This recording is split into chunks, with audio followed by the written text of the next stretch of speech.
And now, around the world and around the corner, it's the David Bowers Awards, bringing the best in indie music to millions of listeners worldwide with your host, the David Bowers. We've got a fantastic lineup of guests, as well as our engineer extraordinaire, Nick the Geek, our entire crew here at the Asylum, and me. I'm John Bon Jovial. And now, here's the voice of indie music, the David Bowers. Hello once again, and welcome to another hour of music, mirth, and merriment called the David Bowers Awards, simply because everybody who appears on our show is an automatic award winner, simply because we say so. This is an award show. There's so many of them. One more, heck, it won't even be noticed among the plethora of award shows around the world. Pretty simple award show, too. Yes, it is. Very simple. Pretty simple. If you have somebody or something you think is deserving of an award for a music-related occurrence, whether incredibly great or stupid, let us know, and we consider it, and we might include it in our show and make you an automatic award winner, too. So, hey, you never can tell. We've got a very special show lined up for you today.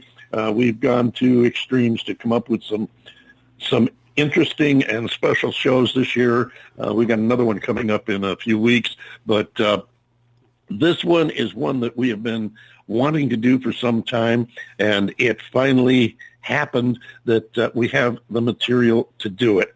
The gentleman we're saluting today is a previous award winner. He's been on the show before. He is an icon and a legend in American music, as a matter of fact, in music period, not just American music.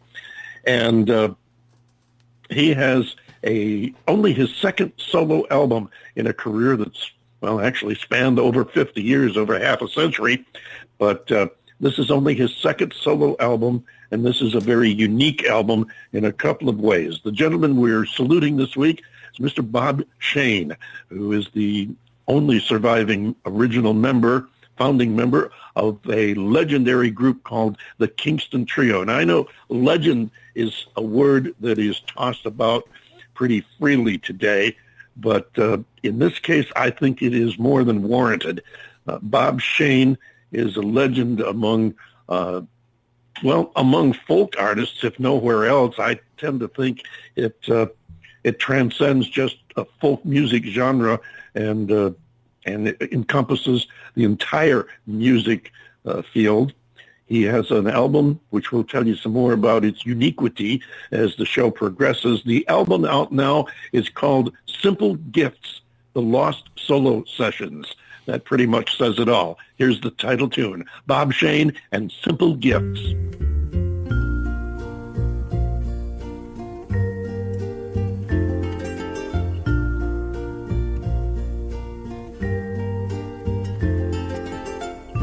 Though the gift be small and simple, if the wish is wide, just the simple gift of giving makes you warm inside. Though the thought is ever fleeting, if a thought at all, remember all the mighty big things started out as small.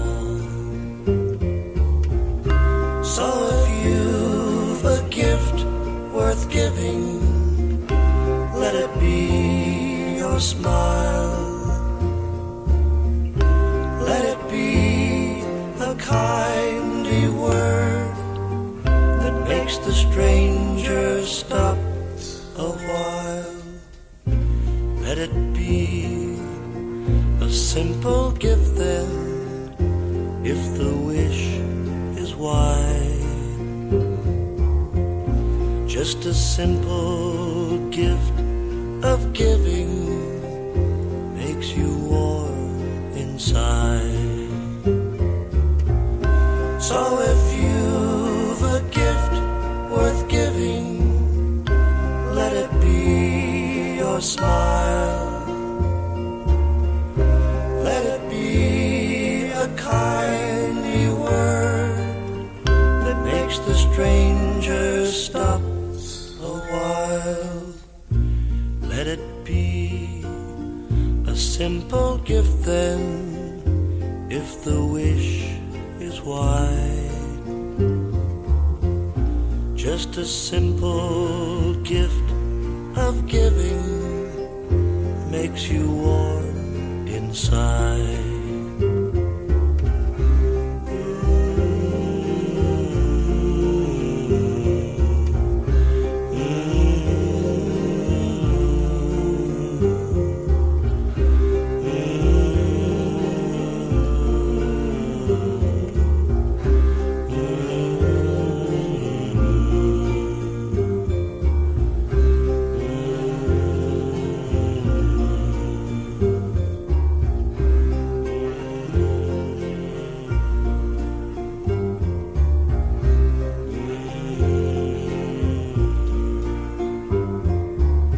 Beautiful tune written by Rod McEwen, the poet and songwriter. Title tune of the new Bob Shane album, The Lost Solo Sessions, Simple Gifts. John Bon Jovial, come on aboard and say hello. And good day to you, my good friend, the David Bowers. An observation or an augmentation, if you will, to some of your comments prior to this song. The one of the greatest gifts of all, of course, is a simple gift. And I think this is one of the things that Bob Shane did for music, did for the world, and his message of hope was always there, whether it was I don't give a damn about a greenback dollar or something like Simple Gifts. To say that he was an icon is an overused and abused term, but there's really nothing that can describe him other than being just that. He was an icon, and he was one of the most phenomenally talented men that I've ever met. And I thank you, and I have thanked you many times over the years for giving me the honor of introducing me to him all those years ago and going over to his home and having dinner with him.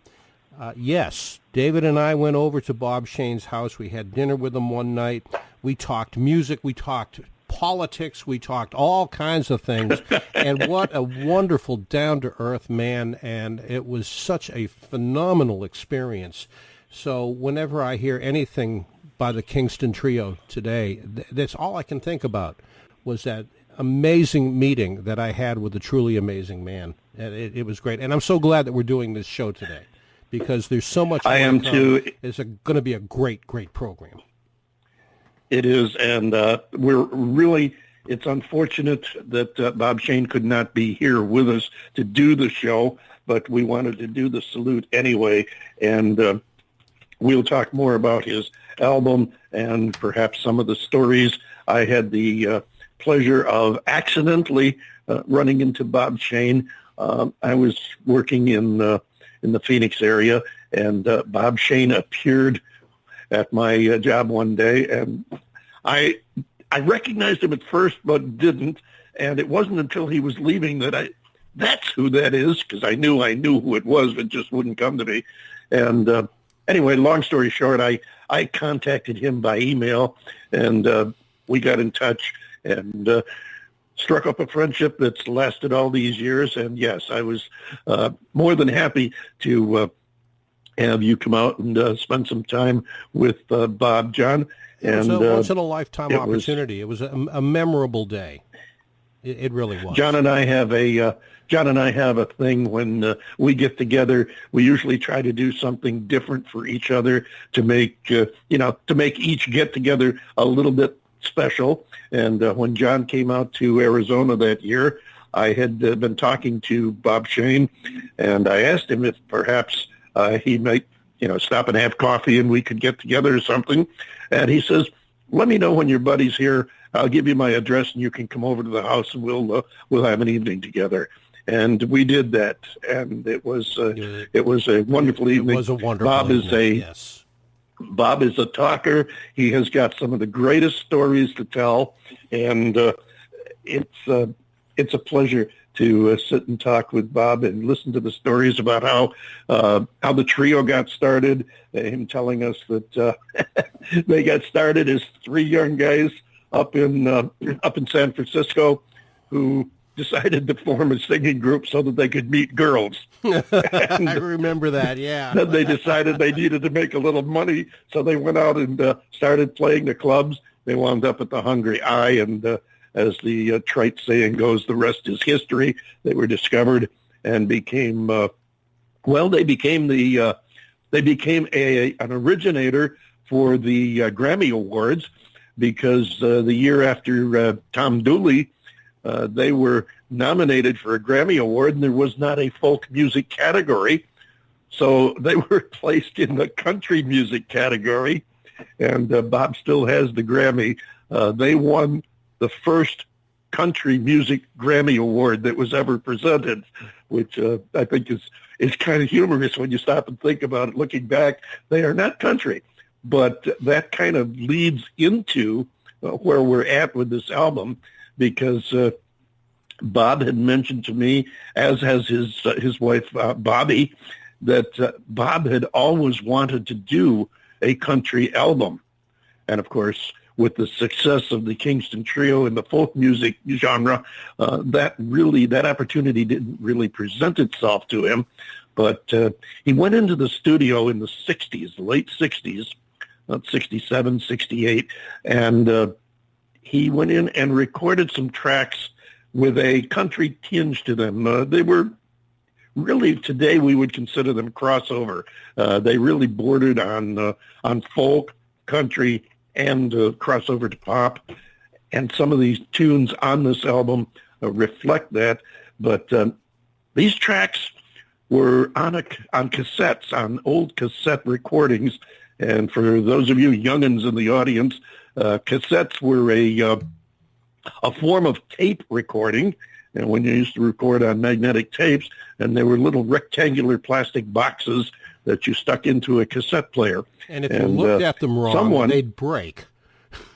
Oh yeah, and those tapes would get pulled out. The rollers would stick to the tapes, and they'd pull it out, and you'd sit there. Anybody that's used them for any amount of time at all has sat there with a pencil twirling them to pull the tape back inside and hoping that the wrinkles will go out. Oh yeah, all the stories. But the album is drawn from those two cassette tapes.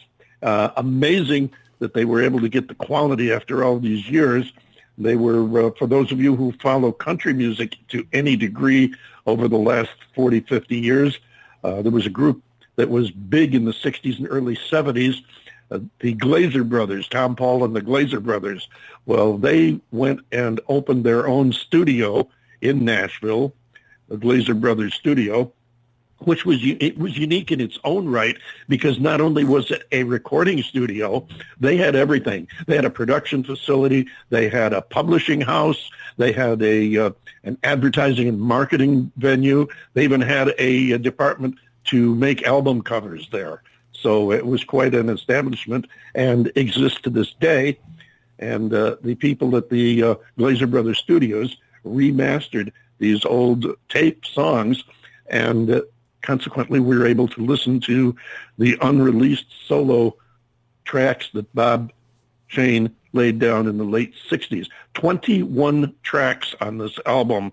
There are 18 tracks and 3 bonus tracks.